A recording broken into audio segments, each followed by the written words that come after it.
Welcome to Bench Burner Sports, everybody. Bench Burner MMA. It is Knuckles and Squared coming at you. A little two on however many you guys are watching episode.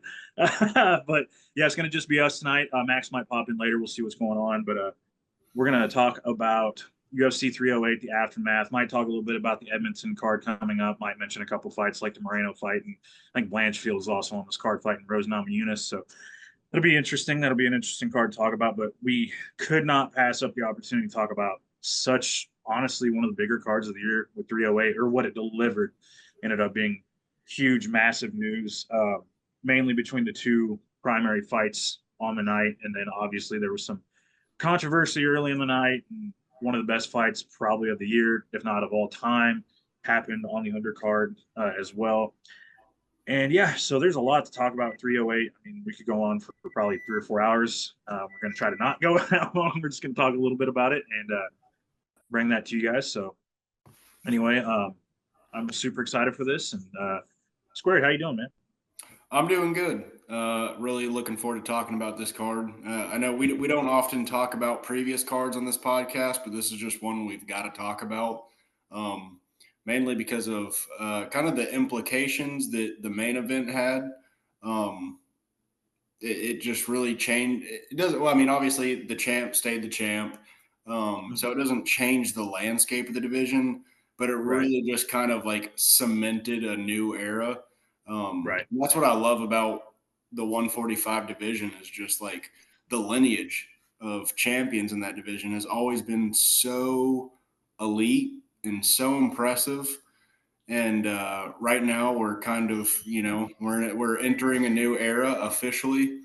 So it's something we got to talk about because especially with Max, we'll get into this later. I'm sorry, I'm getting ahead of myself. No, you're all good. You're all good. Yeah, we just got to talk about this one. It's a good one. I'm feeling good. I'm ready to do this. I do realize every time we do this podcast, every time we shoot an episode, I realize this background is way too fucking bland. So this is a promise to you, to Max, to everyone viewing this. I'm gonna get something going back here, something bench burner related going back here very soon. Friday, paycheck comes in, baby. There you go. Going up right here, okay? I mean, depending on, I was gonna say, don't feel bad. Depending on if I stay here, I could get some stuff going on right now. I just got the deer horns, the pictures. I mean, it's not bad. I guess I could just leave it like this. Dude, I got a lamp. Hey, that's not bad. And then actually, I think I'm gonna leave it like this because there is more going on. The blurred shit also kind of cuts out a lot of it gets weird. So I think I'm gonna leave it like this. That's a good point. But yeah, man, you're right, dude. I mean, we'll talk about that here in a little bit because I mean, we both got so much to say. I also do want to add this to anyone listening or watching. I had a very busy Saturday, especially midday Saturday. There were parts of the card that I missed. I had it on my phone while I was doing some other shit, so I caught a lot of it. Didn't watch everything in full. So if you see me at any point just letting Nux take the reins, it's because I don't want to speak on something that I'm not fully aware of. I did catch, I believe I'll have to go back and look, but I'm pretty sure I caught the entire main card. So once we get to that, and I caught a lot of the beginning, but when we get to that, I'll know what I'm talking about. Well, that's a little subjective, but I'll. It all depends. Yeah. Well, anyway, so it's talking about getting into some stuff that you may have missed or whatever, and I'm sure a lot of people who watch this did catch it. Was the we're going to start out with actually the opening fight of the card, the one that I caught this one. Yep, was pretty controversial. Fakhretdinov beating Leal. I don't remember his first name, but 29-28 was pretty rough. Like I was like, I didn't like it, and I thought it was a robbery at the time. But then I heard the 30-27, and I was like, what are we doing here? What? There has to be a point in time, and I think me and Max have had a podcast on this. Judges have to be held accountable in situations like that. I mean, That is one of the most egregious scorecards I have ever, ever, ever seen by far. There's no way, because it is very clear to me that Leal won the first round. Like, yeah, for sure won the first round. Fakhretdinov, I do believe, probably won the third round. But it was also a toss up, and Leal could have taken that. And I think the second round was also a Leal round. I just, he was landing the harder shots, which if we're talking about how this sport's supposed to be scored, it is damage over control. That is what it is. Fakhretdinov couldn't even get control. He had cage control for some points in the fight. I don't know, man. I just don't see a world where he won. Like, I'm gonna do a review on it. Like, I'm gonna rewatch it pretty soon, and I'm gonna say that I've caught some journalists. I won't mention names, but I caught some journalists saying that they were like, "Oh, it's not even that. It's not even robbery." I don't know if you can say that, man. Like, they were saying that, it could have went either way. No, I really don't think it could have. I think that Leal very clearly won. Honestly, 30-12-27 Leal is a better scorecard than 30-27 Renat. 100%. And it's still, I don't.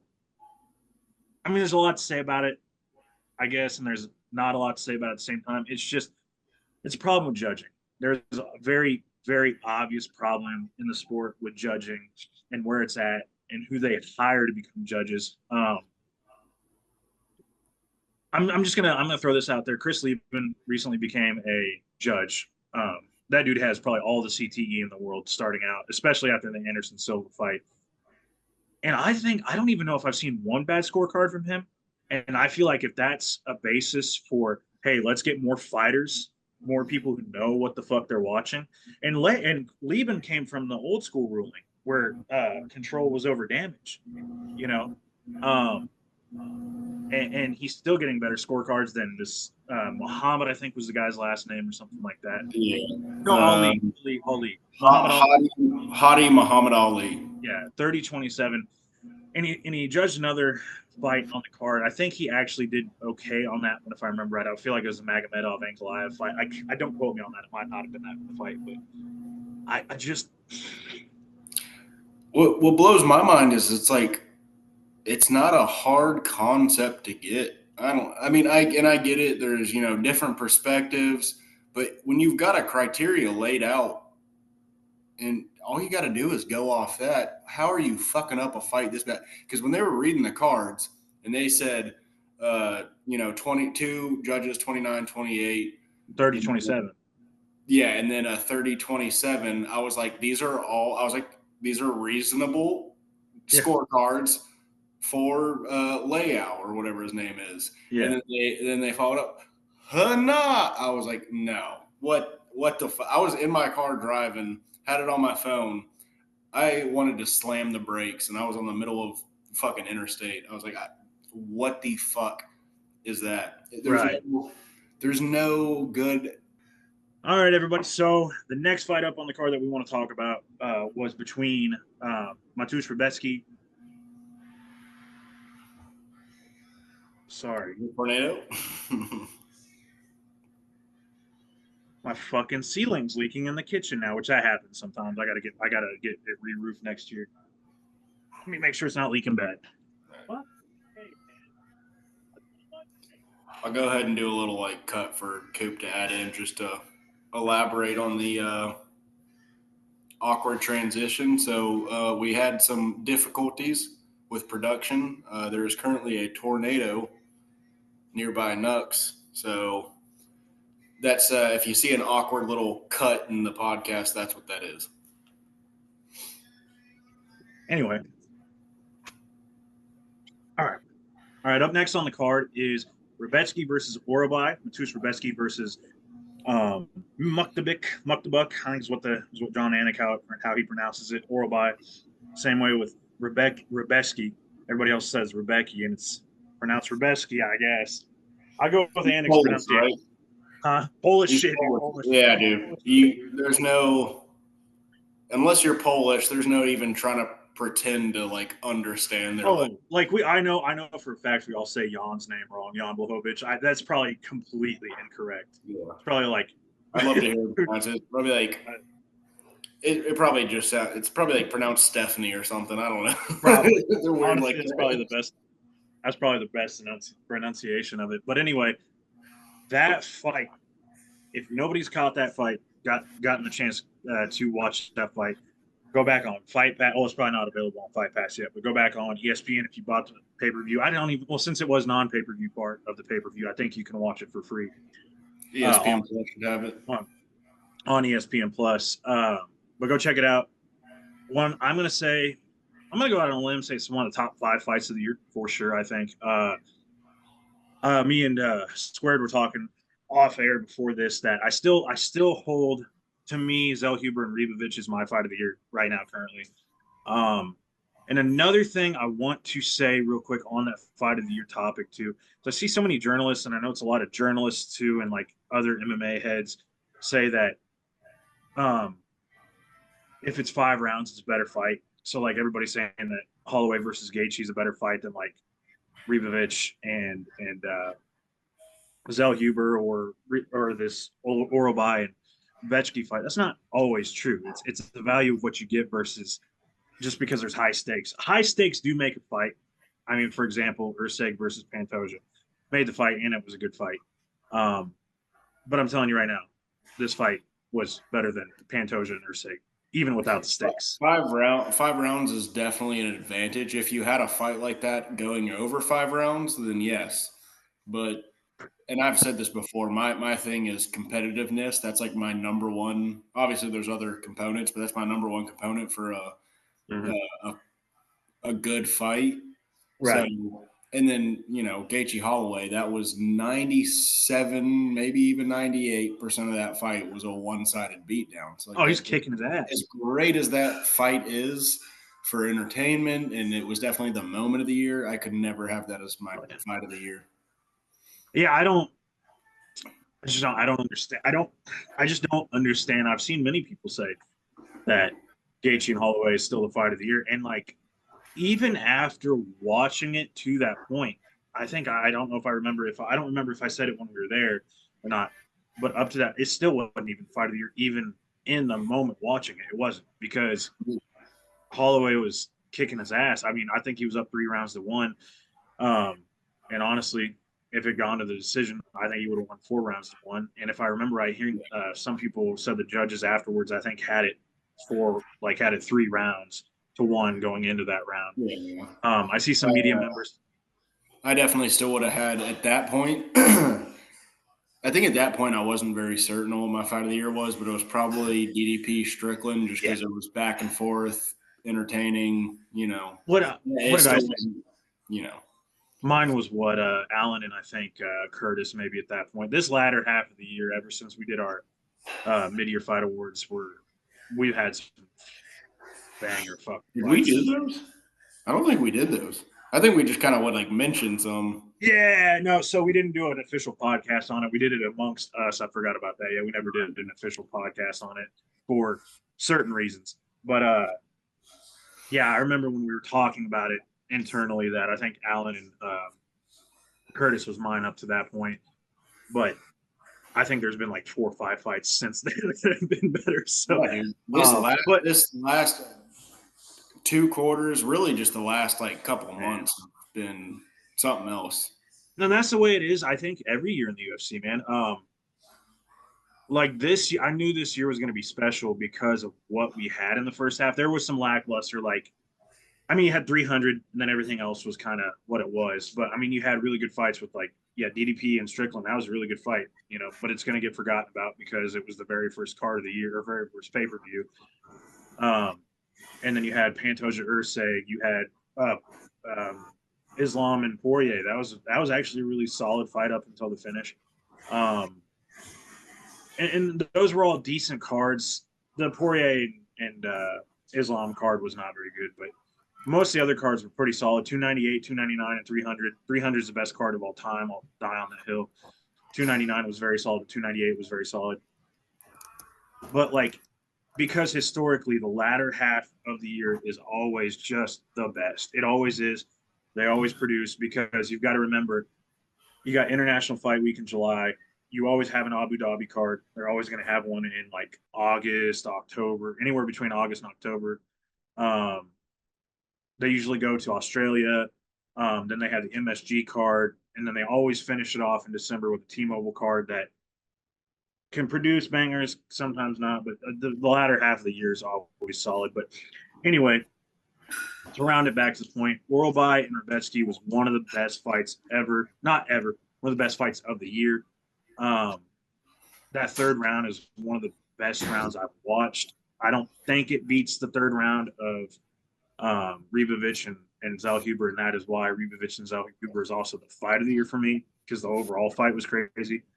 But man, both of those guys' stocks rose for me so much because I wasn't sure if Rebetsky was going to come back after that ass beating he got from CDF. Because, I mean, he's fucking CDF up until CDF decided to just start putting it on him.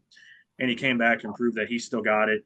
He's still at least top 20 lightweight right now. I mean, and that's good. That's for what is arguably the best weight class in the sport. That's pretty fucking good to be top 20, top 25. And Orlby, this is just a minor setback. And he's one of those guys. I feel like he's like a Shavkat. He's like a Hamzat. He's like a, I don't know, just one of those dudes that obviously Hamzat and Shavkat haven't lost, but when they have had close competition, obviously they've improved from that. We'll talk about that later with Hamzat. I think he'll take this lesson and he'll just come back and be better than ever, because it's crazy because he's a wrestle first dude and he was hanging on the feet with Rebetsky like big time. So if you guys get the chance to go watch that fight, banger fight, just those dudes are unkillable, both of them, especially Orlby. That dude was taking straight fucking hammers to the face. I mean, he was getting, he was getting shots that would have knocked Holloway out, and he ate them. Like, I think he got rocked once or twice in the whole fight, and he immediately came back, and he actually swept for top position when he was like rocked and bloody, and it was just disgusting. I love it. I love this fucking game. Go watch that fight. Good fight. But I suppose we could move on to the unless you have anything to add to that. I don't know. I think that was one that you didn't get to catch, right? Yeah, that's one that I need to go back and watch it. I did see Orlby looking like a damn fruit fly after the the fight, so that definitely catches my interest, and I gotta see what happens. His fucking eye was like that, I think, after the first round, and it was crazy because it was swollen, and the doctor blocked his other eye, and he said, "How many fingers am I holding up?" And you could actually see Orlby look. You could see his eye move, and he said two. He got it right, and I was like, "This fucking guy's unreal. He can see through his own fucking. He can see through his own." Fucking, I was like, "Shit." But yeah, it was impressive, dude. Super good fight. Get the chance to watch it, go watch it. But I guess we'll move into the main card. We had starting it out. We're going to touch on some of these real quick because we obviously want to get to Hamzat fight and the Ilia Topuria fight. Those are two very big fights that we have a lot to say about. Starting out the main card, Charblet took on Armen Petrosyan. I think if I remember right, my pick in that fight was Petrosyan. I could be wrong. I think I picked Petrosyan. I wasn't super confident in it because Petrosyan had fought and beaten people who I thought were better than Shara. But Shara showed in this fight he's a lot better than I thought he was. He's very crafty on the feet, dangerous. I think this was the fight that showed us the Shara that we thought we were going to get, because the first couple fights were like, this isn't what was advertised. This was the Shara that was advertised to us, the one that we got versus Petrosyan. He did a spinning back fist into another back fist. Double bullet, I believe, is what he's calling it. Missed a chance there to call it the double tap. Like I said, like I tweeted out. I think that would have been so much better, bro. Because dude, he's fun. I'm not gonna lie. I don't really like him as a person, and that's I shouldn't even bring that up because it's neither here nor there. But he's a fucking fun fighter, and that's what this is all about. is I just watch the sport for the sport. He is a fun ass fighter. I'm really excited to see what's coming next for him. I really hope he can get cleared for some commissions in America because the guy he seems to want to fight often, and we need more of that. Like I want people to be safe, be healthy, not risk their mental health, like their brain health and their body health.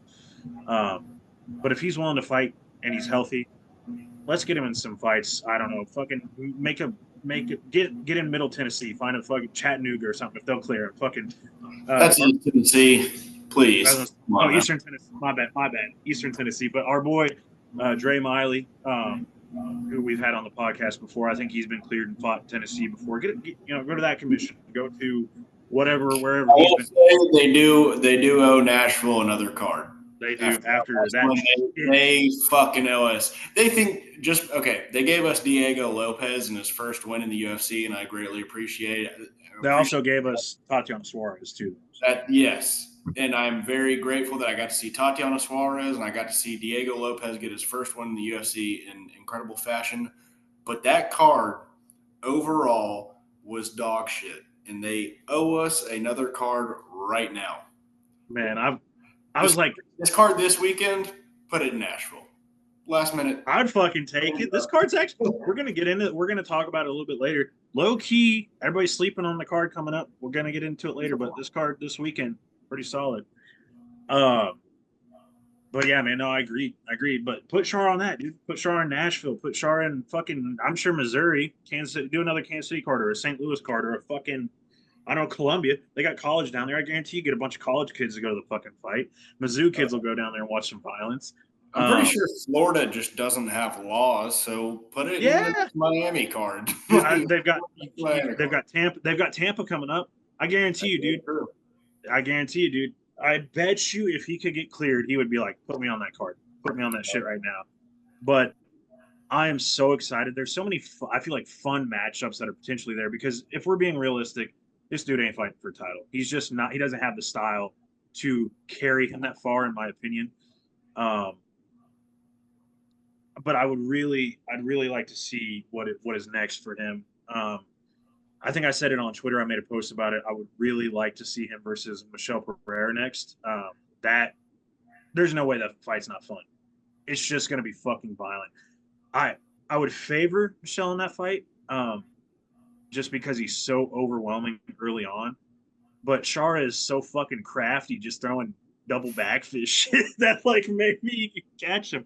I also think Michel's got a pretty solid chin, so I don't know, man. But yeah, that's an interesting one. That is a super him or Gregor Rodriguez, book him against RoboCop. I'd love that fight. I know he wants a ranked opponent next, so give him Chris. I said Chris Curtis would be kind of fun too. I think that would be a super interesting. I think that was the original pick I was going to go with, but I ended up going with Michel Pereira. But Chris Curtis would be fun. But Chris is booked against Roman Kopylov, so maybe if Char doesn't get back in there until that fight happens in January. I know there's an Abu Dhabi card coming or a Saudi Arabia card coming up in. It's going to be too soon. I think it's in March, so Chris Curtis probably can't turn around that quick. But if he could, Chara versus Roman or Chara versus Chris, doesn't sound bad to me. I like the Roman one a lot. That would be. And I'll say this about Chara is the dude's never going to be champion. No, I said yeah. He's got way too many massive holes in his game. So they need to kind of find that routine, that kind of pathway to get him close to the top, get him a lot of recognition. Eventually, he's going to have to face someone with really good wrestling that's just going to absolutely throw him around and maul him. And I know I coming off of a win and saying this, I probably sound like a hater. Listen, I personally, I probably wouldn't get along with the guy very well. He seems like not a great person. I'll say that. But I will say this. I'm pretty good at not letting my opinion on someone's personality kind of get in the way of how I view them as a fighter. Now, there are some people that are just like so shitty that I'm like, all right, I don't want to see this guy reach any level of success. Right. And I I don't know. I wouldn't say that necessarily for him. He had that one little escalator incident, which kind of sucks, but it's whatever. Like, there are way worse people in the world than him. But, looking at him unbiased as a fighter, way too many holes in this game to ever really reach that top level. So yeah, find him fun fights. Find a way to get him fun fights that he'll be a little bit more favorable in, strikers, obviously, and get him kind of inch him towards the top. And that just kind of needs to be the UFC's game plan with him is don't try to like force this guy into, well, I mean, I guess you could force him into a championship and, have him go against strikers all the way up. Probably wouldn't end very well for him, but just, let this guy be fun. Let this guy be fun. That's kind of my request for Shara Bullet. Yeah, I agree, man. I agree. Honestly, I'm going to be honest. I didn't like his call out, but I didn't hate it because you can't tell me that Izzy wouldn't be like a kind of fun fight. Like it would be fun. I think Izzy would win at this point. I know Izzy's kind of a little over the hill, but bit, I mean, he's still Izzy. He's still Izzy. So yeah, maybe one day, not right now. I don't think is the fight, but yeah, I agree, man. I think do kind of what they were doing with Paddy Pimblett for a little bit. Just give him some shit that's favorable towards him. Give him Jared Gordon. Jared Gordon goes to Shara Bullet next. Because Jared Gordon could beat his ass for 3 rounds and still somehow lose a decision. Yeah, exactly. That's just the guy can't win, dude. Poor dude. But going on, we had Dan Ige versus Lerone Murphy. That was a solid fight. I've seen some people say that they thought Dan won. Need to rewatch the fight. I thought Lerone eked out those those last 2 rounds. There's a lot to talk about there. I listened to MMA Fighting a lot, and I think it was Jed Meshew or Mike Heck both made a good point about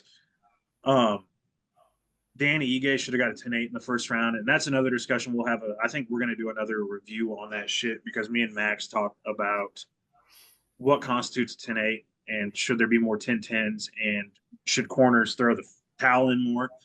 And I think we're going to have another one of those discussions soon. We haven't had one for like a year and a half. So, and this would be a good talking point because I think Jed said that he scored that first round of 10-8 for Ige because Ige was winning the entire round and then got the knockdown as well. And it's like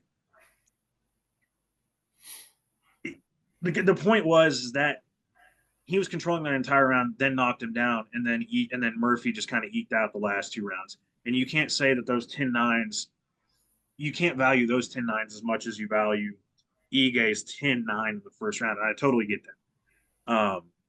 I do believe there should be more 10-8s. I do believe there should be more 10-10s. We'll talk about that at a future date. But yeah, Ige kind of beat the piss out of him in the first round, and then Lerone showed, I feel like, what you kind of need going forward in the division, especially if he's going to climb the ladder, which is toughness,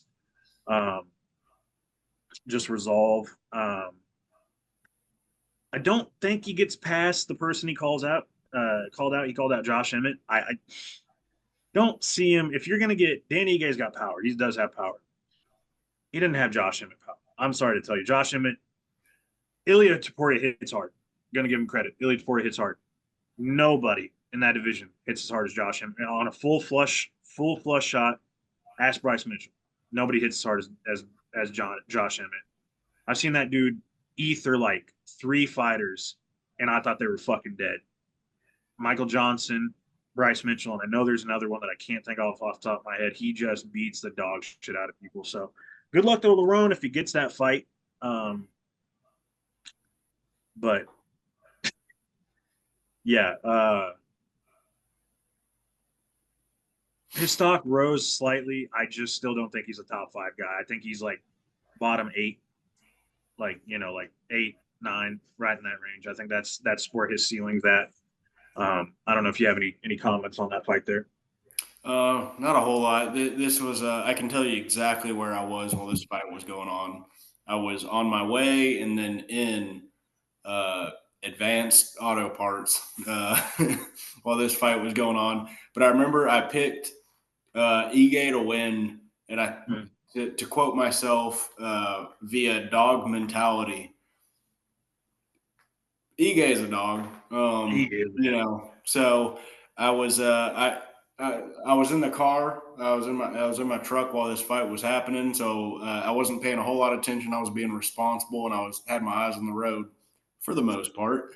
Mainly just listening for like a or he's hurt. And Right. so yeah, I don't have a lot to say on this fight, unfortunately. But shout out to Ige because the dude's a dog. I'll say that. I'll leave it I've there. said it. I've said it for the longest time. He was like Pedro Munoz for the bantamweights, which Pedro's kind of getting over the hill on that part now. But I think Dan Ige is the best matchups, the best against anybody. Like he is the toughest fight almost for any. Like he's going to be tough for anybody. Is what I'm saying. Like even if you put him against Ilya Tapor, I don't know. If you put him against Ilya Tapori tomorrow, I guarantee you he still probably gives Ilya a harder time than what Josh Emmett did, just because his style is so different. Because he's decent on the ground, he's decent on the feet, and when I say decent, he's really good. He's just not elite, and he's a he's like a five-tool fighter. He can do so many different things, and that carries him a long way. And he's got the Hawaiian chin because he's Hawaiian. He's got that Hawaiian chin that just is insanely tough. He's never been knocked down. That Hawaiian chin failed us. And we'll talk about that. I will say this about Ige is, and going off what you're saying, it's almost like his fight style, as opposed to being like, oh, he's a wrestler or a kickboxer. His fight style is being difficult for other people. Yeah, it's MMA. It's just MMA, dude. He's just difficult to handle.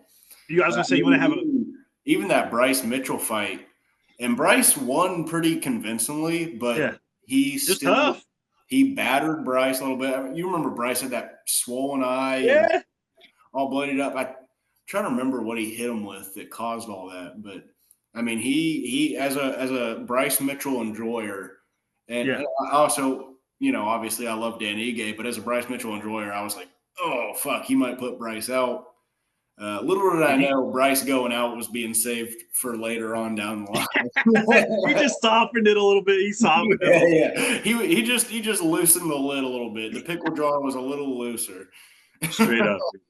Yeah, Ige is a tough fight, man. He's a tough fight god. I mean, honestly, whoever he fights next, I think I don't remember who Gian Silva. I'd love that fight. It's a tough fight. It's a tough fight for even Gian Silva, man. I think it's fucking tough. Shit. I'm trying to think. I mean, just anybody, dude. Like, I mean, obviously Lerone, who was a very talented guy, had a hard time getting past him. Diego Lopez, even though it was on 4 hours notice. Like, Dan is just a game opponent, man. Like you said, shout out Dan Ige. Next one up. I don't really have much to say about it. Ankalaev versus Rakic. Rakic didn't do what I fucking said he needed to do to win the fight. He just didn't do anything. He kind of had a Bruno Silva type performance out there where he just kind of was there. Yeah. And Ankalaev did enough to get the win. Shout out to him. He was putting the pressure on as the fight went on. I will say I was impressed with how increasing his pressure got. All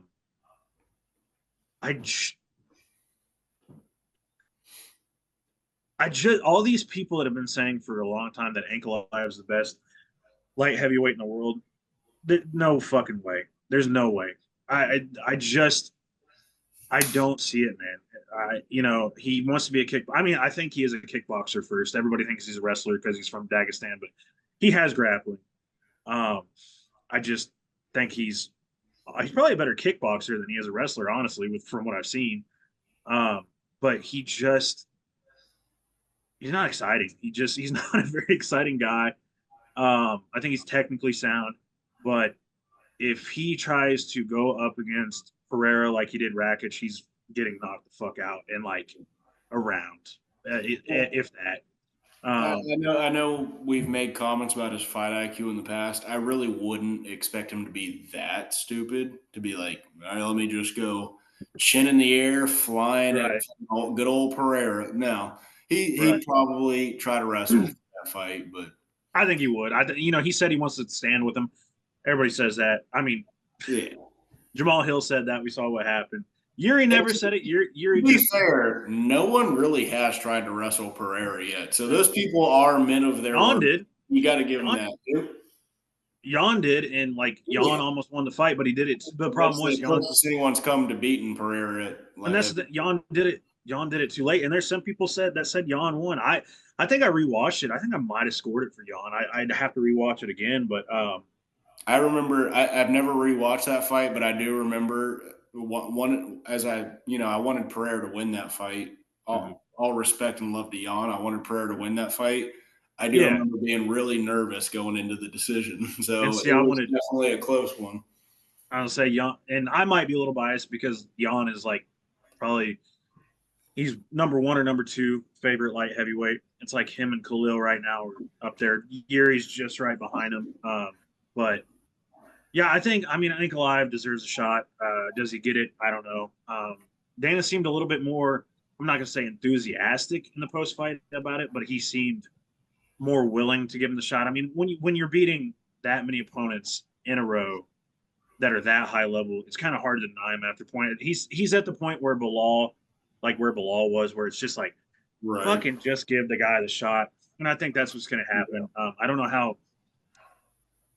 It depends on if he decides to stay. If he decides to stand with them, good fucking luck. But um, if he doesn't get it, the only way that would be is if Pereira does decide to either take a bid at light heavy or at heavyweight or middleweight again, depending on. I think he's leaning more towards heavyweight from some shit I've seen recently.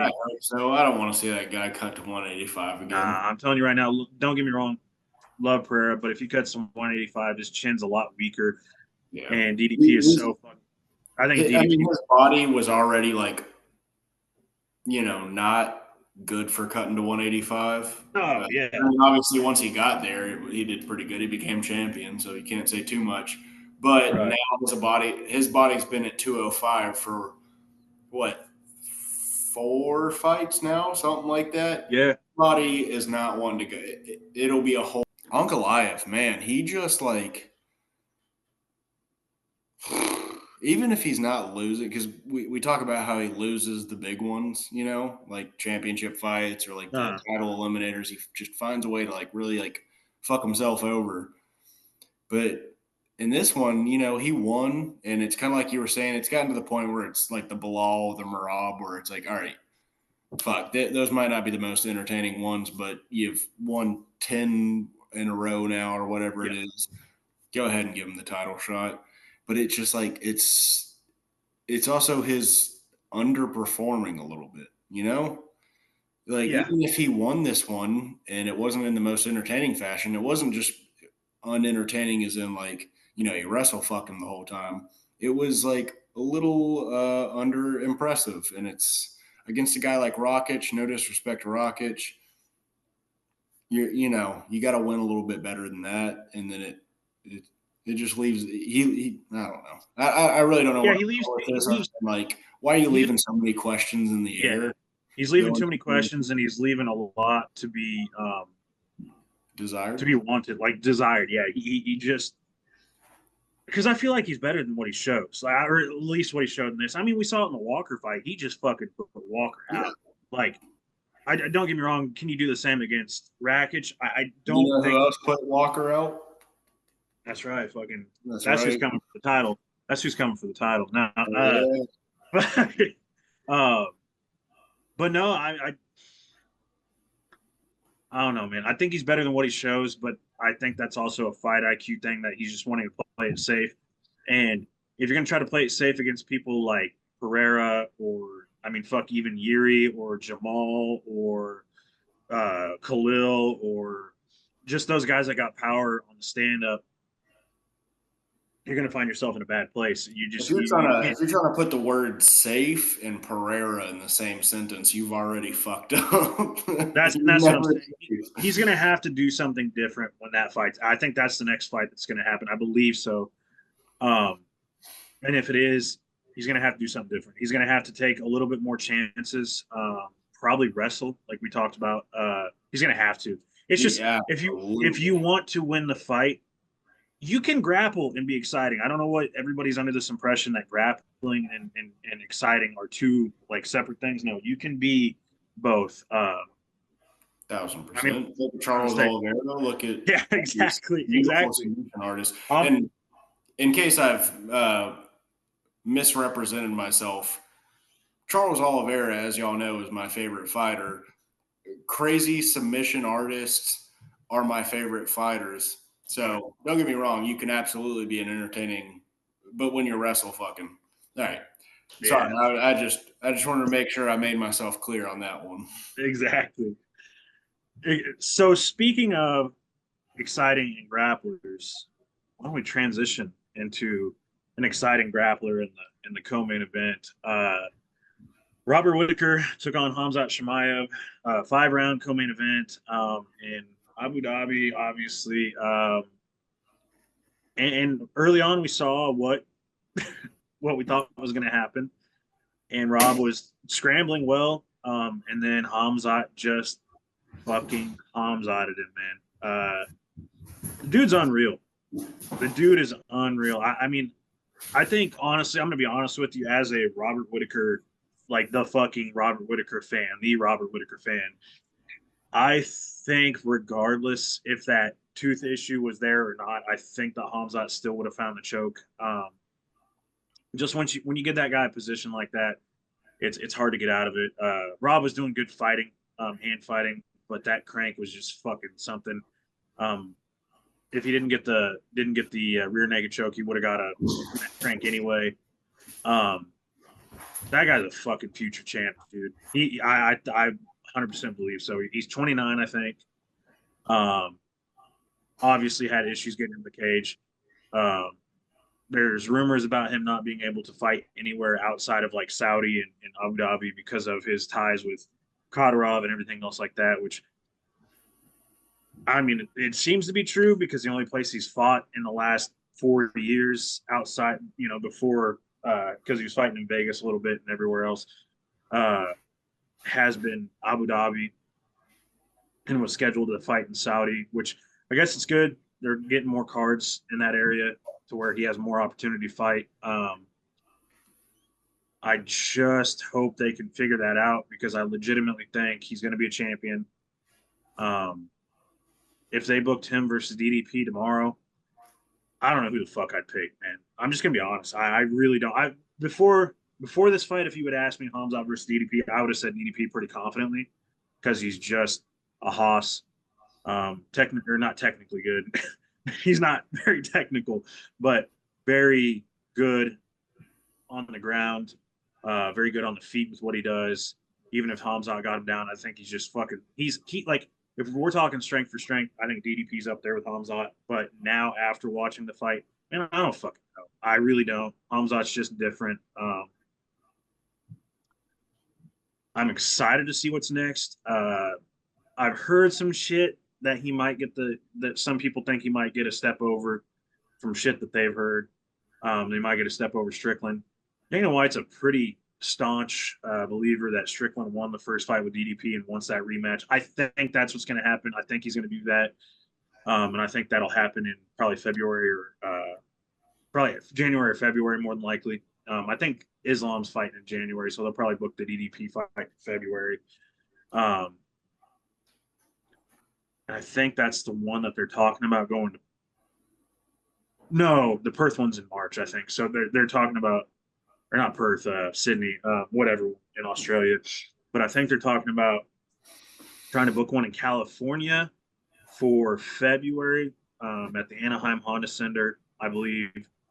I believe that's what will be the next title fight between DDP and Strickland. And I really think that Hamzat would be wise to just take it easy and maybe wait for the title fight. I'd really like to see him fight Izzy because from shit I've seen, Izzy still thinks he can beat him.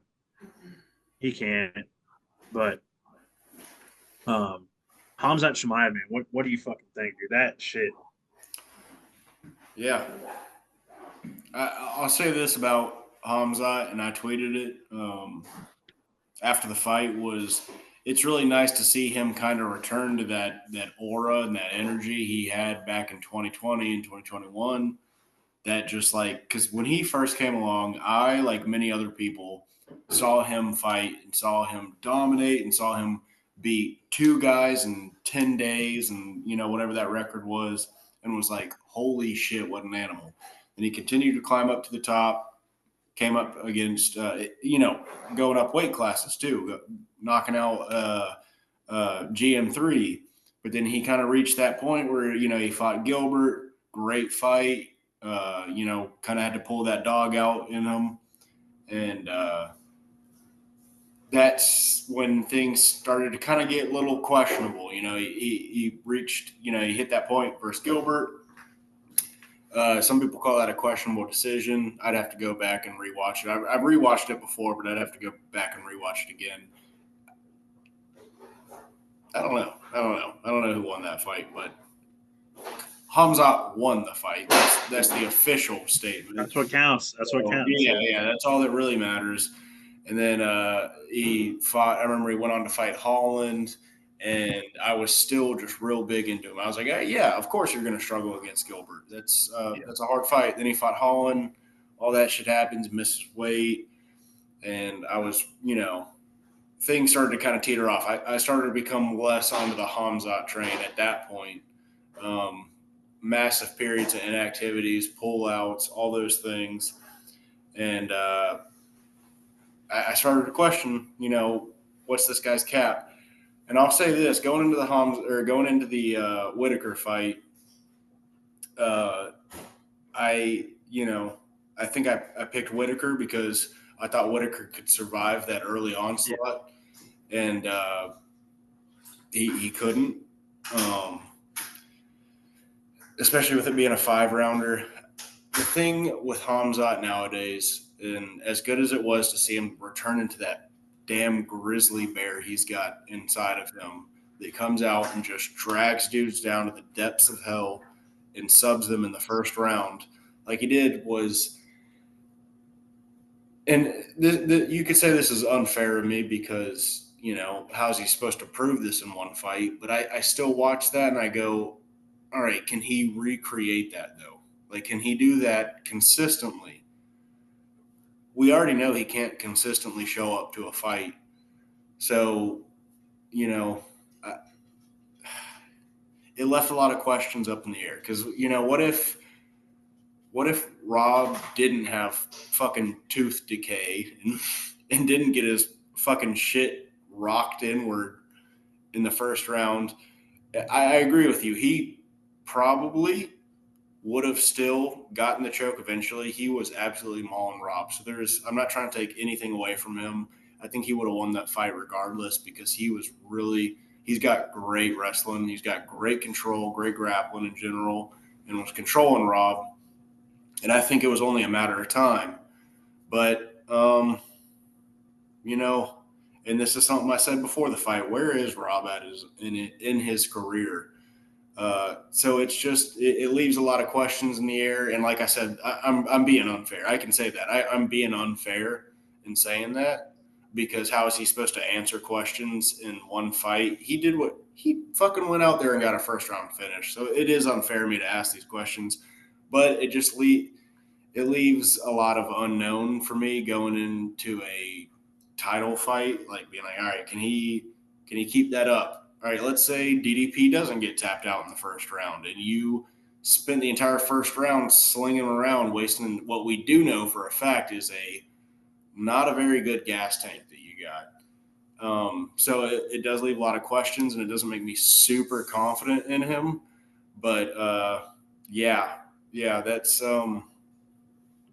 that's questions to be answered. I don't know if it's hard to say a guy that just did what he did to Whitaker doesn't deserve the next title fight. But I don't know. I say give Sean the next shot just because there is that history there. It was a very close fight. Dana White, who I don't know the guy, so I'm not going to say he's not a man of his word, but behind the scenes, he might, not always be a man of his word. So I just said it. But he does, I will say this, when he says something on camera in front of a crowd and publicly states something, he usually follows up on it. And he said Sean's getting it. I'd imagine Sean's getting the next shot. You know, depending on how that fight goes, it really doesn't make the difference. It doesn't make a difference if it's Hamzat versus Sean or Hamzat versus DDP. It's kind of the same thing regardless going into that. So I say, yeah, give DDP another shot at Sean, and either he wins that fight and it builds up this it builds up DDP a little bit, makes him seem, bigger. It's another title defense, makes him seem a little more mighty going into a Hamzat fight, or Sean wins and you've got another storyline there. They've trained together before. So, yeah, I'd say the best thing to do is probably give Sean the next shot. And then I'm not exactly sure when that Islamic period of fasting is, but so I could be completely wrong in saying this, but maybe that would kind of line things up. Hamzat takes some time off, that fight happens, and then he comes back. That's what I'd like to see. I think that's the most beneficial route to take for the UFC. But yeah, it's whatever. It's out of our control. That's all I got to say about that fight. Man, I agree. Everything that you said, and like it got me thinking too. Like you mentioned points about gas tank and everything else like that, and like it made me think. I forgot that he fought Kamaru too, and I think what Hamzat struggles with is people who can match his strength and intensity. And if anybody can do that, it's definitely DDP. Like I mean, I want to see the DDP and Strickland fight. That's the fight I personally want right now because there's unfinished business. I want to see how it does. I want to see how both of them adjust.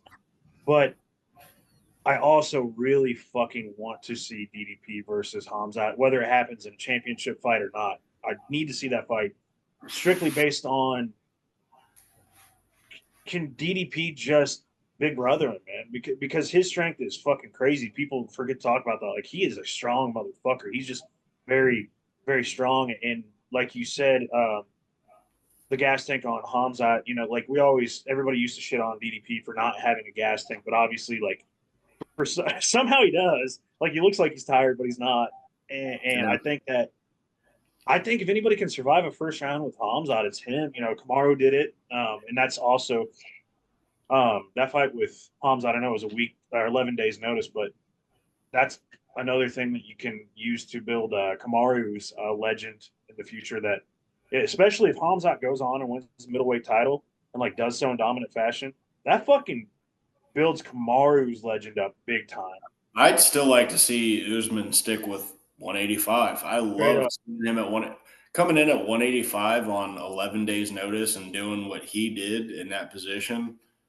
That had me like, I kind of want to see this guy get. Like, a lot of people already said this, but him versus Whitaker would be a really. That's the one I want. No, that's the one I want. That's that fight so much. That would make a great co-main event on a really big card. Even without it being a title fight, that would be a really awesome fight. Really intriguing fight. For sure. No, I think that would be a super good fight, dude. I there's just so many good fights right now, man. I mean, to be honest, especially at that middleweight division. But yeah, man, I'm fucking super excited to see what happens next. I mean, anybody. Rob, if Usman, I mean, obviously Usman says he's fighting at 170 again. I think they're shooting for the JDM fight. I think that's what's probably next for him. But for Rob next, take probably close to a year off, especially get that shit situated. He was talking about, he was like, yeah, I'll be all right. I probably won't be able to bite into an apple for a little while. I was like, dude. He's a fuck, dude. Because he said he got that shit pushed in when he fought DDP. Maybe that's what the fuck is wrong with your chin, dude. Maybe that's why you can't take a punch because your fucking teeth are in your fucking throat. That's got me questioning his future a little bit because what he's going to come out of this situation with, like, I mean, I don't know. I'm not a medical expert, but like fucking plates and screws in his mouth. Oh, dude. has to because what happened was he had that tooth missing, and his jaw was already fucked because he said it happened early on in his career. And if you've seen Rob, his whole career pretty much he's had that shit going on, and Mm-hmm. it like broke right there. It didn't go all the way through his jaw, but it broke right there Painful. and fucking pushed them teeth back. So all he'll have to do is they'll have to wire his. I think they'll have to push the teeth forward, wire that, probably wire his jaw, and yeah, man, it's fucking tough. He's gonna be out for a little bit. I remember, Yeah, dude, as soon as it happened, I was like, something's wrong. Like I immediately knew, like a lot of people, I was like, all right, it was more than just like, oh, this face crank hurts. Let me tap in less than a second. I was like, something's wrong, but I was like, man, there's got to be something wrong with his mouth. There's no like, not trying to take anything away from Hamzat. I'm obviously his squeeze is a squeeze from hell, but I was like, you just don't break a guy's mouth in literally the moment he applied pressure. I don't give a that's what's like. I watched it. It was like a second, like yeah, that fucking speed. not even. I don't give Yeah, a fuck how strong your squeeze is. You're not just immediately, just like the second you apply pressure, breaking someone's face like that. I was like, there is something wrong with that dude's yeah, mouth. And again, not trying to take anything from Hamzat. yeah. He did what he did, and he's earned whatever is coming. So, but yeah, as soon as I saw that, I was like, man, that I think I literally said to Max later that night, I was like, Rob must have tooth decay or something. I don't know what the fuck that was, but his shit just got ripped the Oh, dude, second pressure was applied. I guarantee that shit was probably like crack. He probably cracked that shit in training, honestly. But Yeah. it is what it is. Hamzat's a dog. Can't I legitimately I think that even if he doesn't win it in his next fight or even his next three fights, I think one day he will. He's only 29-ish, 30-ish. Especially at middleweight, you kind of hit your prime a little bit later. I mean, you look at well, DDP's 29. I'll give him that. Or no, he's 30 now because he's just a little bit younger than me. But he's only 30. I think Strickland's like 33. And if Hamzat's only 29 to 30, he's still got a while. He's got a chance to get there. And Rob, I think like I said, take some time off. I'd like to see him fight. Fucking, I don't know. Throw him in there with Brendan Allen. Brendan Allen doesn't have a very good chin. Boom, there you go. Let him. I like Brendan Allen, but I mean, Brendan Allen's grappling could spell a problem for Rob. I don't know. We'll see. We'll see what's next. I think he needs to sit out at least probably. I'm gonna say 8 months minimum, just for me. And Hamzat needs to get back in there as soon as fucking possible. If he doesn't fight for the title next, get in there on the Saudi card. Try to fight who the I fuck mean, ever fight. here's the thing with we and obviously we don't know the whole backstory, but if Hamzat is like only allowed to fight in certain locations or whatever that whole ordeal is, but he is living in Sweden, which, correct me if I'm wrong, is part of the UN. I imagine he can get in, like, they're talking about UFC Spain for Ilya. I think he can get into European countries. On a Yeah, card like that. Say what? I think he can get into European countries. I think He could absolutely. They the U. allow I think anybody in. He could get the into it. U.S. It's just the U.S. right now is so careful, especially with what is going on over in Russia and all that. Right. I think they're being very careful, and obviously, when you associate yourself with a known warlord out of Chechnya, It's definitely not going to help your case. That's for yeah, sure. I think that's not great for him. And I think I think obviously Islam can fight wherever. Islam can fight in Abu Dhabi, the United States, but I think that's also, well, partially they try to get him in the Middle East for the fan base, but I think it's also so they can avoid jumping hurdles and shit. Right. And it makes sense. So yeah, it'll be interesting. Yeah, if you just get him in a fucking fight soon, dude. Honestly, just stay active, and especially this humble version. I don't want to because we got to get on to the Ilya fight, but I really like this humble version of of Hamzat. I really like it. This made me change my perspective on the man. And like you were saying, how consistent can he be? I think I like this version of him. I think this, if we see this Hamzat going forward, I think we'll see a lot more of him more often. Yeah. Because he's not training like a fucking madman. He's not trying to be stupid. He talks very respectful. Like, that was the biggest thing for me, dude. Like, if the Hamzat had come out, afterwards saying, I fucking kill everybody, I kill everybody, fuck Rob, this and that, like he does with all of his opponents. But he was super respectful the entire time. Like, saying he looked up to Rob. Rob was one of his heroes. Rob was a legend. Yeah. And I'm not saying, like, I'm not trying to, obviously, Rob's one of my favorite fighters, so that shit meant a lot to me. But, like, if he does that with anybody, dude, like if he did in his next fight, if he, dude, he was on the stage in the press conference of like going through everybody at the table, just being like, "Here's why I respect this guy. Here's why I respect this guy." I love it, dude. Yeah, I love that. I know people like the shit talking fighter a lot. Don't get me wrong. Like, I'm not gonna sit here and say that I didn't like Brock Lesnar or Conor McGregor when they were coming out. I fucking love that shit, dude. I loved it because what they said they did when it came to the point, but I don't like the fighters who are just like, I don't know. There's a difference between shit talking. Like, Conor predicted the fucking rounds and shit. Like, I can't be mad at that. I was like, I can't be mad at that. Mac to a T. How you've got no retort to that. If you are mad about him being that confident, it's like, what are you gonna say, dude? He was right. And like Hamzat's, dude, I'm not gonna lie. Like, I'm not gonna lie. I fucked with Hamzat's confidence there, especially at the beginning. Like, when you are killing dudes and they're not even getting a strike on you, I like that. Like, you're fucking doing something special. But there's other fighters where they talk shit like, oh, I'm fucking this and that, and then they just don't. They're not that. It's like a good example for me is Jamal Hill has. He's a good example. I don't care for the guy. Like, he's losing, and the guy's still like, I'm fucking better than everybody. Come on.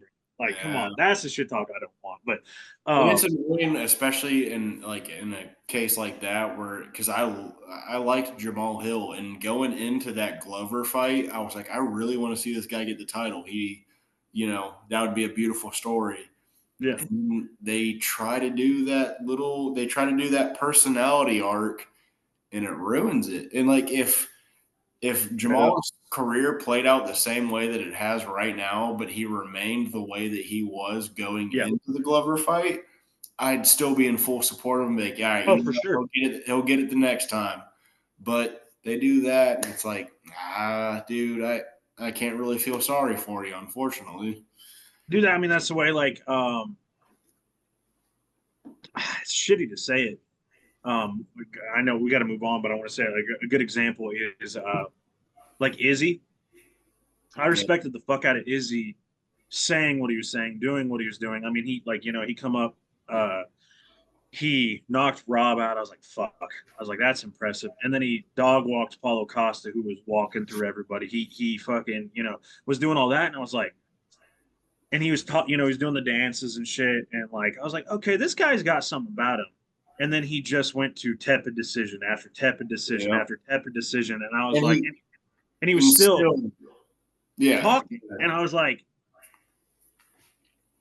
there's a reason. Every fight, he would say something about finishing this guy. That's what got me the most was like, dude, if you're gonna win boring decision after boring decision, fine, I get it, dude. You want to remain champ. It's on the contender to take that away from you and change that. But don't talk to Brett Okamoto before a fucking fight and be like, yeah, I'm going, it's all about knockouts and submissions over here. And then fucking put on that Jared Cannonier fight. Don't do that, because then I don't feel sorry for you. Then I don't empathize with you or whatever. I'm not along the ride with you, It's hard, man. I mean, it just, I don't know. It's weird. It's I guess it's a personality thing for everybody. Some fighters some people like some fighters, some people don't. Like, I really like humble fighters, but I also like fighters that talk shit. Like, Like obviously, I fucking love Tom Aspinall. Me and you both love Tom Aspinall. He's one of my Tommy Espinal, Tommy Espinal. Aspinall. Unfortunately, we don't have a button like the guys at the Ariel Hawani show, but yeah, fucking we'll where they fucking can do it get ourselves. We're DIY guys over here. fucking dude. But yeah, like him, dude, he's a perfect example of somebody who can like humbly talk shit. Like the John Jones thing. John, I respect you. I like you, but I just know I'm better than you. I fucking love that, dude. Or like in the post-fight press conference after he fucking dog walked Curtis Blades. And I don't want to hear anybody. I don't want to see anybody in comments being like fucking early stoppage. You'd have bitched him. Even if they didn't stop, it'd have been the same fucking thing. He would have. Yeah. Boom! Give him 5 more shots. He would have had him out. He was dick to back, laying down hammers on him. He probably would have choked him out. Even if he didn't hit, even if he didn't punch him out, he would have fucking choked him out. But I know we're talking about Tom Aspinall, but I had to say this is after the fact, still one of my favorite dude. I hope it goes down in history. He said, "I take issue with people saying, oh, but what if we get him to the 3rd round, the 4th round, or the 5th round? You know, what if we make him tired?" And he said, "Fuck it, do it then. Let me see you do it then." You can't. That's the type of shit talk I want to see because you fucking can't. It's the same thing. It's kind of like what Ilya is doing right now. Like, okay, you're doing this or that. I still fucking finished you. Like dude, I love that type of shit talk. I gotta, dude. And that's the beauty of the sport is people will talk their shit and it means nothing. It's almost like talking shit in the sport is an investment. And if you back it up, especially to a T, like Connor used to do way back in the days, where you get it right that he said things and it happened. And that was a working magic. Massively rewarded. And then obviously the other way you get shit on. And that's the beauty of shit talk in this sport. It's the risk. The risk. Yeah, it's shit talk in this sport is 1,000% an investment in yourself. And then that's why it can pay off huge. It can pay off. It's what got Connor to where he is. It can pay off to the utmost. It can be the biggest. It can make you the biggest superstar in combat sports, or it can make you the biggest fucking joke, and whatever. And speaking of that, I'll transition into the next fight. Volkanovski versus Lopez is in the works. Per Bindaman, who has never falsely reported a fight. Never. Okay. So I saw that tweet, and I was about to mention when Max was on earlier when we were setting this pod up. I saw that, and I was going to mention it. I didn't realize that. What's his name? Bindaman? Bindaman, yeah. He's never fucked. I've never seen him. That because I saw that, and I saw that he wasn't, like. No, Bindaman. If an Australian fighter or New Zealand fighter has a fight that is potentially happening, and Bindaman is the person reporting it, it's never like JDM versus Burns. He was the first one to get news on that. JDM versus Usman. He's the one, and it's from what I've heard more than likely happening. If we get fucking JDM and Usman and Volk versus Lopez on the same card, oh my god, dude, okay? Please no. Seriously though, actually, like because I didn't realize that. I didn't realize that he was that confident of a source of information. Because I saw that and I saw anytime it's not like Ariel Hawani or any of the big name guys that are him and like journalists, I kind of question it. But if it's him or AG, you have got to be in that bonus room on that projector. You're going to be here. Like I said, dude, if you want to show up this fucking weekend, you're always invited. But you have no choice. You're going to be here for that. And I think by then I'll have my new I'm going to buy a car towards the beginning of the year, and I'll be able to just fucking drive down there. That's what's nice. My question is, why that fight though? as much as I love that fight, we already got because okay, on with Ilya. because Ilya, a lot of reasons. So Ilya wants to take some time, understandably. Um, I mean, he just knocked out the two of the three best featherweights of all It's time. true, but also at the same time, like not that he doesn't deserve time, but Uh, he had 8, 9 months between those two fights. I mean, true, true, You don't true. need You're to take right. too You're right. much time off for the next fight. But the second part is Dana very, very, very much so, and I don't blame him because he fumbled the fucking Africa shit, right? He wants to get a card in Spain. I guarantee you they're booked full until probably like I Q2. think he said that in the post fight Yeah, press conference. He was like, "It's all about just wait until they're available." yeah. And I guarantee you, I'm gonna say like because we've got in January they're gonna have to book something for Armin and Islam, so they'll do a random fight night or random pay per view somewhere. Probably in fucking Des Moines, Iowa. Yeah, I mean, because they had it's not gonna Islam be fighting Newark dude. last time. Islam can fight. Islam can fight anywhere. He's just because he's not a superstar. In Russia, he is. He has drawing power wherever really he goes. Um,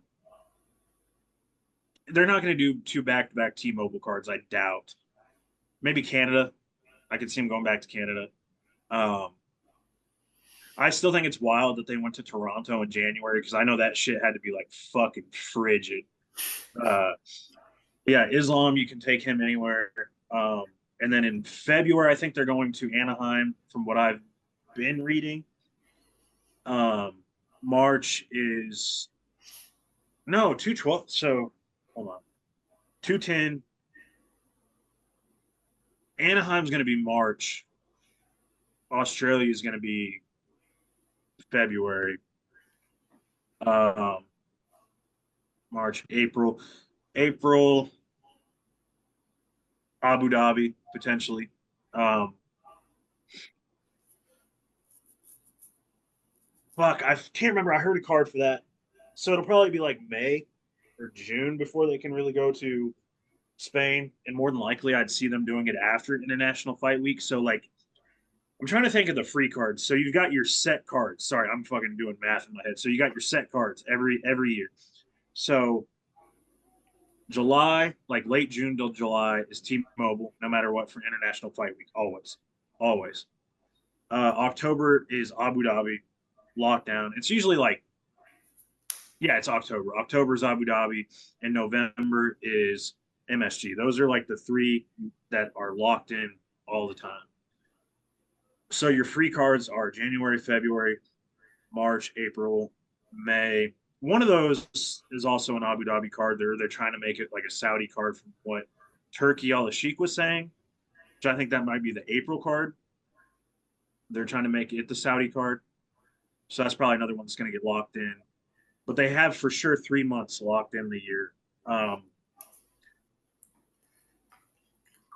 I'd say August. If I had to guess, August. I would predict August, unless they do two cards in July. I could see maybe a July one, which yeah, I'm just trying to do the math in my head. It'll happen. The winner of that fight will fight Ilya if it happens. But okay, ready? Yeah, I'm not gonna lie to you. I probably Yeah, had a few too many tonight. me too. So, and I do got to get to bed sooner than later. So Yeah. I was gonna say sorry, man. I no, didn't no, mean to. it's not. Yeah, I've been along the ride and I've really enjoyed this pod. I'm just saying, like, better better get going before I really fuck myself over. Right. And fucking, if I didn't have that fucking hurricane tornado shit going on, we would have been farther along. Okay. Okay. Talking about fighters that talk shit and back it up. Ilya Taporia, man. Dude, that dude's the truth. I'm not gonna lie. He is he's special. Like I don't personally, for me, watching fights for as long as I have, I've not seen somebody special like him come along since. There are three fighters I can think of that he reminds me of coming up. Four coming along that are just as special as him, or that he's as special as them, and that is Anderson Silva, um, John Jones, Brock Lesnar, and Conor McGregor. Those are the four fighters because of the weight they carried, the power they carried, what they did. I mean, Anderson Silva coming in and demolishing Chris Lieben and then winning the title in his second fight. Brock Lesnar winning the fight, or coming in losing, but then like just wrecking shit after that. John Jones just doing John Jones shit, and Conor McGregor with the superstar status predicting shit. Ilya's doing the same shit, dude.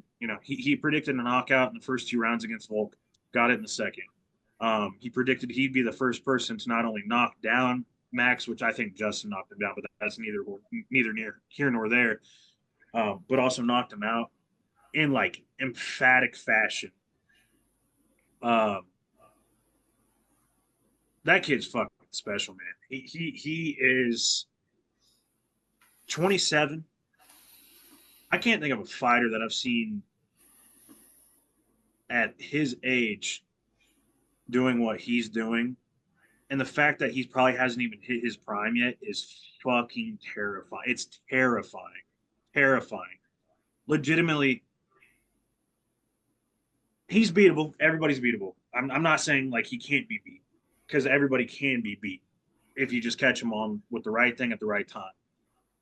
He is just so overwhelmingly good in everything he does, because not only is he just phenomenal at boxing, I mean, we've seen it. His ability to consume space, close distance, and frame shots, the way that he cuts exits off too, like he'll make you think you're escaping the pocket and then just fucking land a left.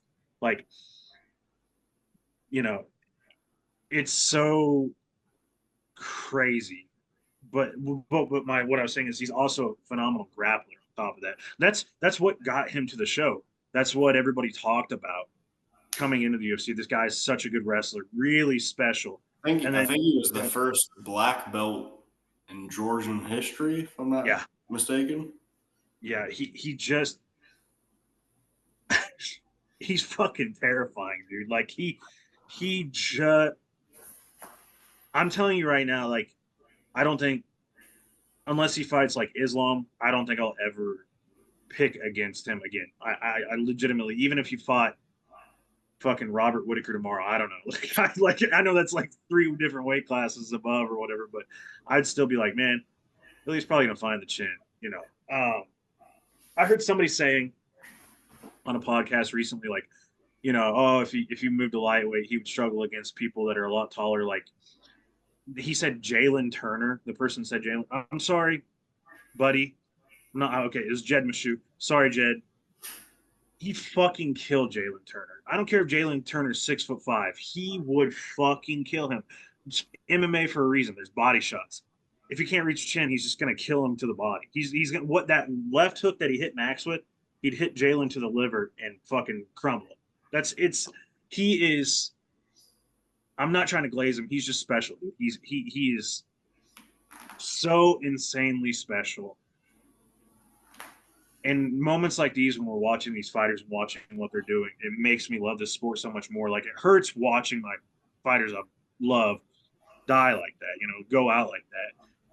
But it makes me so happy because I know we're witnessing history. Like, we are witnessing something that is, Illy's going to be a Hall of Famer. I mean, fuck, those two wins are right there secured it. But like, it's going to take something wild. It's going to take something wild to do that. I mean, Diego Lopez is there. Arnold Allen is an option. I don't know if he gets up there. Evloev's grappling is solid. I don't know. I think that Ilya could defend that, but it's going to take something special, man. He's just so incredibly good. What do you got to say on that, man? No, I fully agree, dude. We're witnessing something special right now. So I think it's in everybody's best interest that they really tune in to the Ilya arc, I guess. Because I think something really special is coming out of that. That dude is, like you said, dude. He's shown that there are alleys and paths that you can take to defeat him. Max, for the most part, was winning some of the striking exchanges. Not like dominantly, but it was there. Volk before him was getting the better of the fight until he wasn't. And again, not by much. So it's definitely not going to be easy to take this guy out. And I don't see anyone doing it for a while. So I think that we really have the next just like absolute king of MMA on our hands in Ilya Taporia. I think he's going to take that 145 division, and it's going to be super. As y'all know, I'm a big Diego fan, and I will absolutely support him, and I will absolutely hope that he becomes champion. But boy, oh boy, does he have a tough task in front of him. One that I am not confident in through the perspective of Diego Lopez. And yeah, kind of like as I was alluding to at the beginning of this podcast, is we're really witnessing something special. The 145 division has such an incredible lineage as far as champions and contenders as well.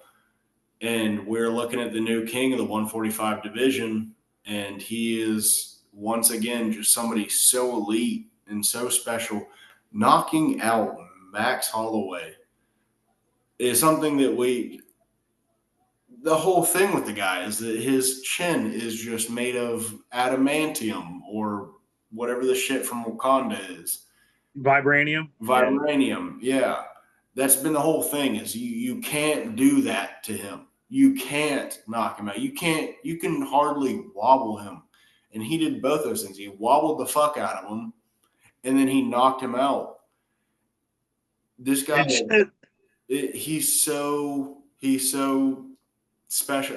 There, like the potential here, and I really hope that he 27. He does a really good job. He does a really good job of promoting himself. If you follow him on Instagram, he does a really good job of production and kind of presenting himself to the world. And I just hope the UFC can do the right thing and really carry through with that and present him as the superstar that he is and build on him. Because, man, he's super special. And as much as I love Diego, going into that fight, and don't get me wrong, I'd be rooting for Diego because the dude is my favorite featherweight.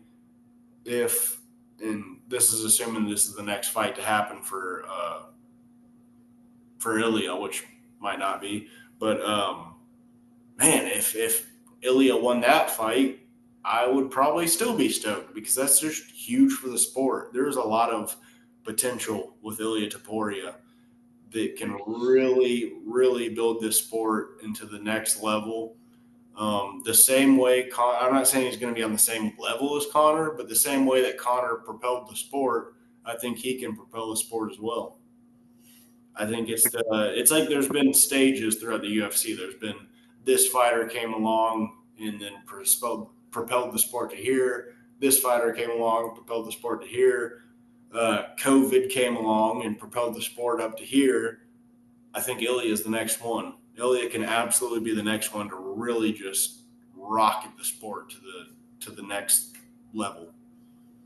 I completely agree, man. And like it just, and you know, I know we got to end soon, but I just gotta, man. What you said was perfect. It just propelling the sport to another level, and obviously, I think the ESPN deal comes to an end after, if not this year, to be the next year, at some point. And I think that the next thing will be Netflix. And Netflix, okay, it's huge in the US. It's huge in the US.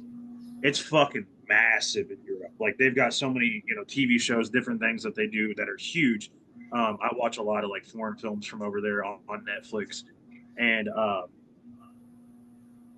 And what I'm saying though is I think that like Ilya on Netflix, bro, Ilya Taporia could be the first Netflix athlete, like the first you know what I'm saying? Like that's what I'm saying. It would go fuck, dude. It would go astronomical. I don't know if it ever beat Connor because Connor was just something he was lightning in a bottle. He was. The numbers might be better for Ilya maybe in the long run if they do the Netflix deal, whatever. But I just, when you're talking about pure superstardom, I don't know if anybody ever matches Connor because I don't know that's if anybody in combat sports ever matches Connor. yeah. The Now, only that being person said, when it comes to any other combat sport like boxing or Muay right Thai, like that, I'm currently, a I'll veteran say casual, but yeah. yeah. I was gonna say because if you think about it, in boxing, nobody's ever. I don't even think to this point, even Mike Tyson, I don't think anybody's ever matched Muhammad Ali's stardom, and Yeah. that was fucking 50 years or 40 years ago, 40 or 50 years ago, roughly somewhere around. I think it was 50 years ago, 70s, 60s, They 70s, got whatever. like twice the population and they Yeah. still can't Yeah, match them. dude. If you look at it, the numbers they said the numbers for Rumble in the Jungle with him and George Foreman, um, like something like fucking 500 million households were watching that. Like what? Nobody's matching it. Nobody's matching Muhammad. Nobody's beating Muhammad Ali. But if we're talking modern day combat sports, there's not a boxing that is matching. Um, like you said, matching. It just it's insane. And I'm super excited, especially if Netflix is the next step. I really do believe it is, and I think that the Tyson versus Jake Paul fight, which is going to be live for free on net or live on Netflix for just a Netflix cost, will be the telltale sign for what's going forward. And I guarantee you, it's going to be fucking. I guarantee it's massive. They picked Yeah. a good fight. They picked a good fight to put on there. Do I like the fight? They picked a shitty fight, but But it was good. they But it was picked a good good fight. for viewership. For viewership. Yeah, for views, they picked a shitty fight, but as far as numbers Yeah, and all the yeah, business side, they picked the perfect fight. for sure, for sure. But that was our. We had some technical difficulties. Meant to cook a little bit longer on some shit for 308, but tornadoes and shit in my area, so it was kind of a little bit wild. Nature Um, happens. we're definitely gonna do a Nux and Squared show again, and I like this. Me and him could talk about maybe we'll do more aftermaths, do a little bit of like a bench burner aftermath or stoking the coals. Oh, You're there you go, cooking. stoking the coals. A little bit Hell of yeah. that's what we'll call what we talk about after cards. Maybe we'll do like a hour-long segment, maybe cut it down a little bit, do talk about the main fights. But real quick, just to get it out of the way, this weekend UFC Edmonton, we got Albazi and Moreno, good fight. I think Moreno's going to win that one. And we got Blanchfield and Namajunas. I have no fucking clue who's going to win that one because both are in such a weird spot. I think there's some more fights. I'm just going to rattle off some shit because I know there's a lot of decent fights on UFC Edmonton real quick. But those are the two main ones that I'm thinking of.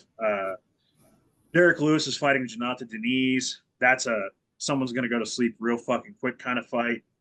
I'm actually really excited for that fight because I think Deniz. I love Derek Lewis, but I think Deniz is one of those guys that's going to be pretty solid. So yeah. Anyway, real quick, just give a quick rundown. We got Moreno, Albazi, Blanchfield, Namajunas, Lewis Deniz, Kyle Machado versus Benson, Ribeiro,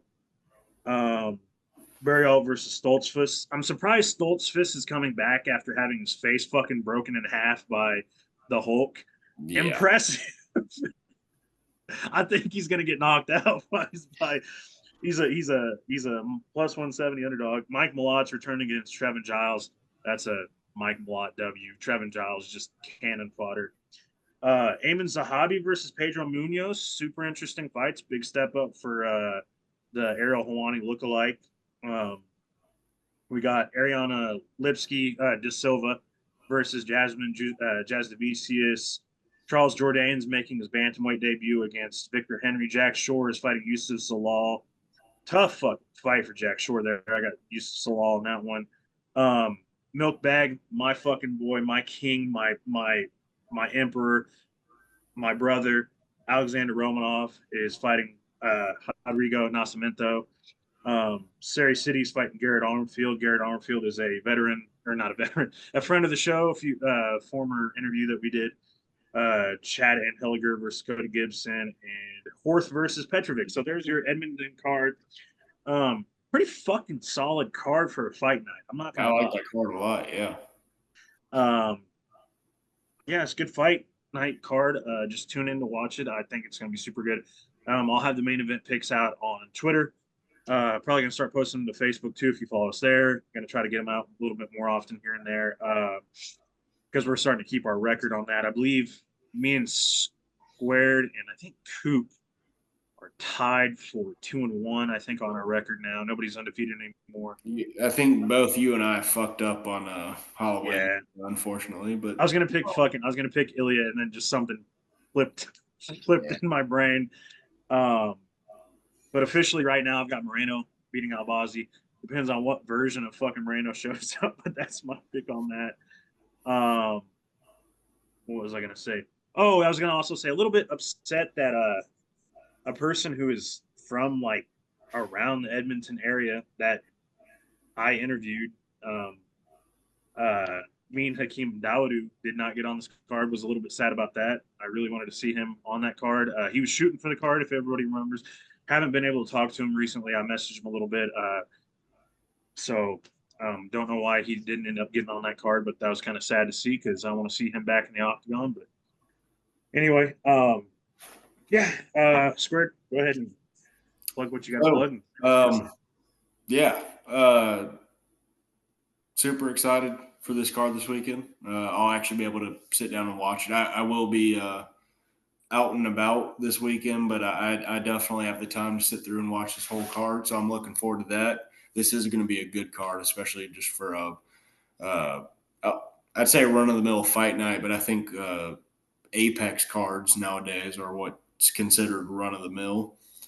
So yeah, definitely looking forward to this fight. As far as the main event, I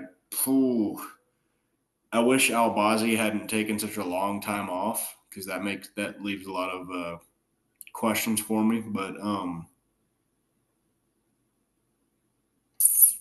I'm gonna go with Moreno. That might change in the next 10 minutes, honestly. I was gonna say mine might change too. Yeah, we'll give that one a little time. Nothing's final here. Nothing's final. He's so inconsistent, man. Yeah. Yeah. Follow us. Instagram is at Benchburner Sports, all across the board, one word. TikTok at Benchburner, or I don't remember how TikTok works. Benchburner Sports. Just look us up. I'm sure you'll find us. Facebook, Benchburner Sports. They're a little bit different. You can actually space those out because those are supposed to be names, not words. But Benchburner Sports. The Benchburner Sports.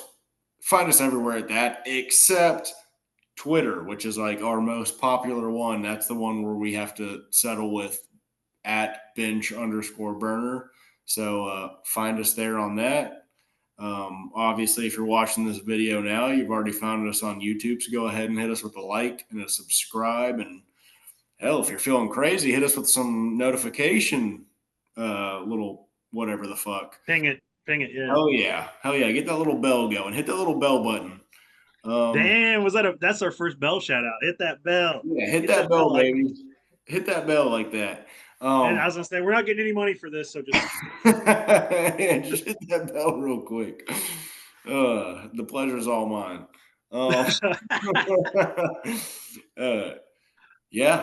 Thank y'all for having us. I apologize. I had a couple too many tall boys, probably, so I might be sounding a little stupid right now in Fireball. There we go. Don't feel bad. Yeah. So I might sound a little stupid right now. I might have ranted a little too much.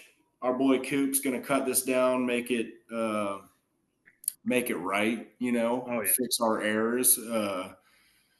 Tornado. Happy Halloween. Happy Halloween. Absolutely. If you celebrate, yeah. If you celebrate. I gotta say that because there's some Wiccan and Christian and whatever else. Just if you celebrate, I want to. But I know after this is ending because I don't have to work tomorrow. I'm gonna throw on a scary movie and I'm gonna lay back and relax. I do have to work tomorrow, and I started watching The Substance last night. I'm gonna finish that shit. Oh, that's the Demi Moore movie. I gotta throw that. I gotta watch that one. Yeah, I I'm was probably gonna gonna fall asleep before I'm able to finish it, but I'm gonna continue that at the very least. I'm getting ready to watch Pearl. I've not seen that one yet. Oh, it's interesting. I'm a little about those X saga movies. X was okay. I'm just Yeah.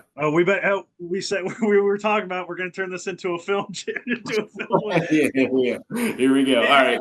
I got another 2 hours. If you want to see if you want to see me and Square talk about movies, it doesn't just have to be scary movies, but that's our like little specialty. That's kind of our niche right there. That's our alley. If you want to see us Yeah. talk about movies, let us know. We'll fucking talk about. We got a film chat on Twitter too. If you want to join it, we'll talk about movies, dude. I'll talk about movies all day, especially scary. Yeah, hell yeah. Well, as much as I love Max and Coop and just everyone involved with this whole thing, it's been an absolute good ass time. Just rocking me and Nux. I really liked your idea. Not to make business plans on the podcast, but I do like a little what was it, stoking the coals idea. Stoking the coals, dude. I think some magic's being built here right now. So let's go. Knock out everyone. I don't think it would take too much for us to just obviously we'll kind of fine tune it, but maybe get a little hour, like an hour long, maybe 45-minute long, talk about just cooking on some shit, man. Like we'll see. Hey, watch Edmonton this weekend.